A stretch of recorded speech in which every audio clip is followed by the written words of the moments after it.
Now, I have my fake access point already running, like I showed you before, and as you've seen in the previous lecture, the access point works. People can connect to it, and when they go to any website, they'll be redirected to my login page, which is great. One thing that I wasn't very happy with is the fact that when people connect to this fake access point, they won't see the login screen automatically. They'll literally have to go open their browser and browse for something. And this is not the exact behavior that you would get when you connect to a captive portal, because usually when you connect to it, you see the login page automatically displayed to you. So that's what I'm going to try to achieve in this lecture. And we basically have all the hard work done already. We have our web server working, we have our fake access point working, we have our DNS server automatically redirecting all requests to my fake login page. The only reason why it's not working right now is because some of the requests sent by Windows, so by the system that the target is using, are not being handled properly. And what I mean by that is when someone first connects to a captive portal, the system will send requests to a certain server, depending on the system, whether it runs on Windows, whether it runs on Linux, Mac OS, whether it's an iPhone or a smartphone. They'll send a request to a certain server. If they get the response that they expect, they'll think that this is a normal network and they'll just not do anything. If they don't get the request that they expect, they'll think that this is a captive portal and they'll show the captive portal login page. Now, in my example, I'm already redirecting requests to my website, so there has to be something happening at the background that the requests sent by the system, by Windows in my case, are not being handled properly. And after investigation, I discovered that the requests sent to www.websites have to be redirected to just the domain name. So whenever the Windows, for example, requests www.microsoft.com, it should be handled as microsoft.com instead. Now, to achieve this is very easy. We just have to modify the configuration of our web server, which is Apache. So to do that, we're going to use LeafPad, which is just a text editor. And the configuration file for Apache is stored in etc Apache sites enabled and 000 default.conf.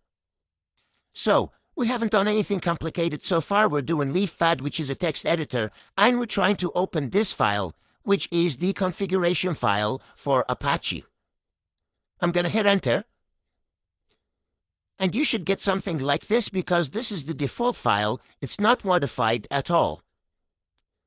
Now, in this file, we need to add rules to redirect any request to www.something.whatever to just the domain name without the www. So literally just delete the www from the request. To do that, we have to use rewrite rules. And first of all, before we can actually put the rewrite rules, we have to put them inside a directory tag. So I'm going to open a tag and type directory. And you're going to have to put the location where your website is stored. And my website is stored in var www.html.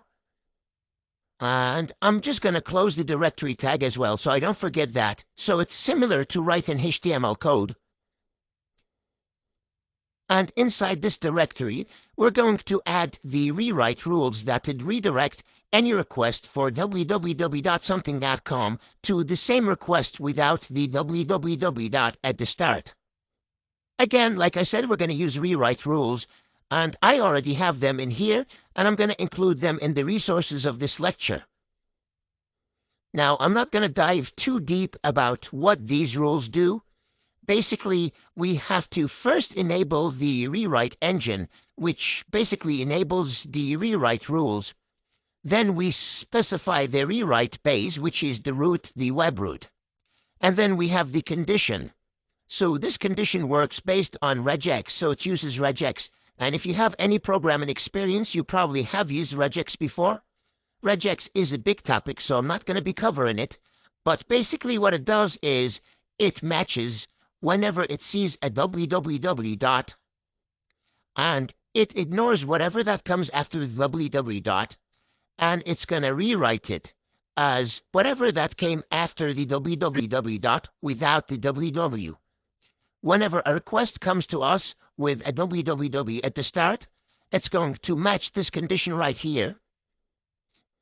And then it's going to be replaced with the normal website. So HTTP followed by the website itself without the www. So I'm going to copy all of this. And I'm going to paste it in here inside the directory field. And just so that it looks nicer, I'm just going to tab it so that it just follows the syntax that's used in the file. Now, all we did is we added a directory.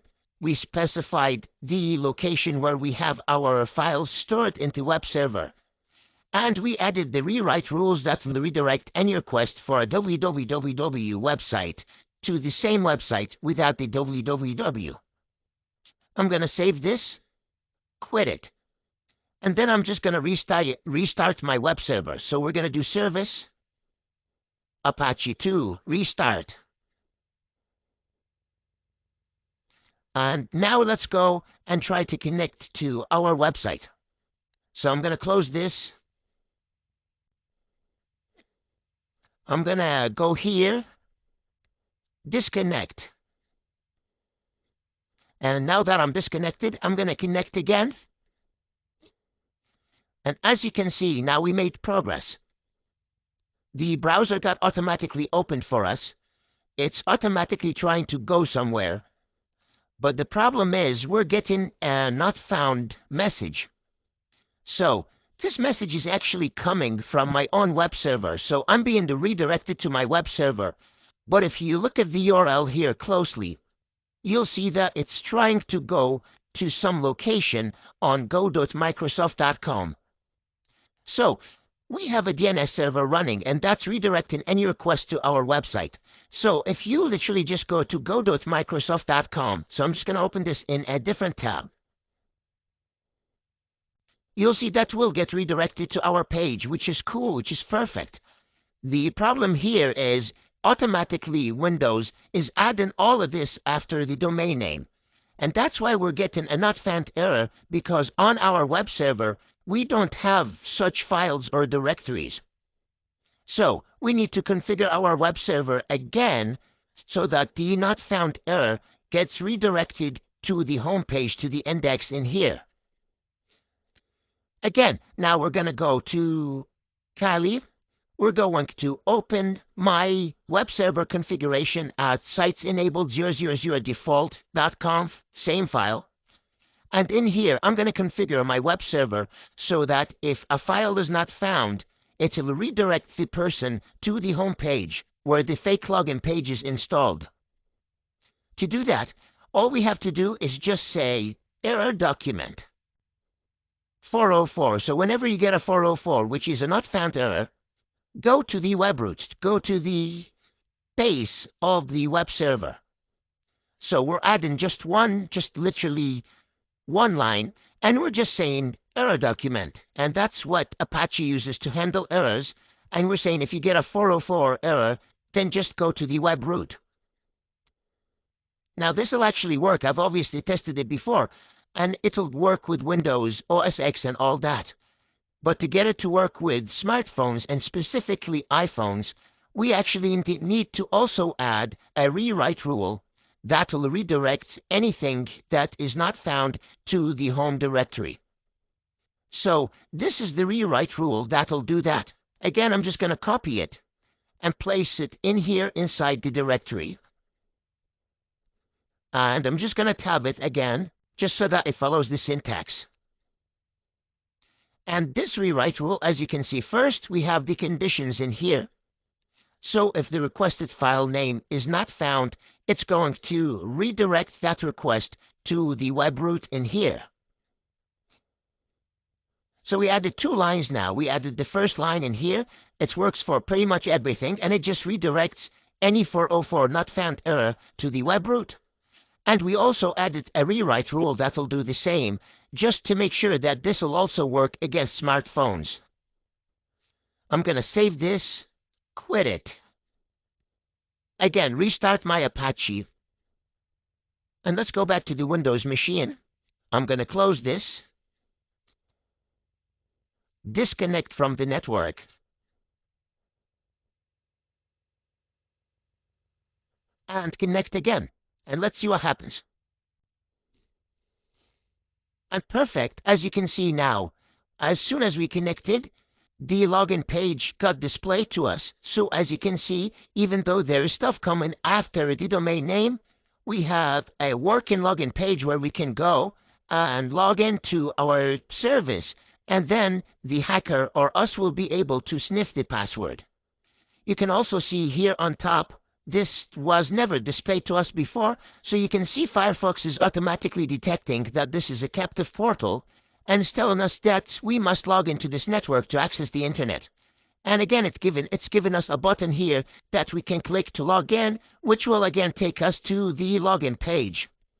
So now our fake access point looks and behaves exactly like a proper captive portal. So when people connect to it, whether they're on phones or computers, they'll automatically see a login page. They'll see the bar here on top, which looks legit. And it literally just asks people to log in so that they can get to the internet. On next video, Etacap, up spoofing and sniffing sensitive data such as usernames and passwords.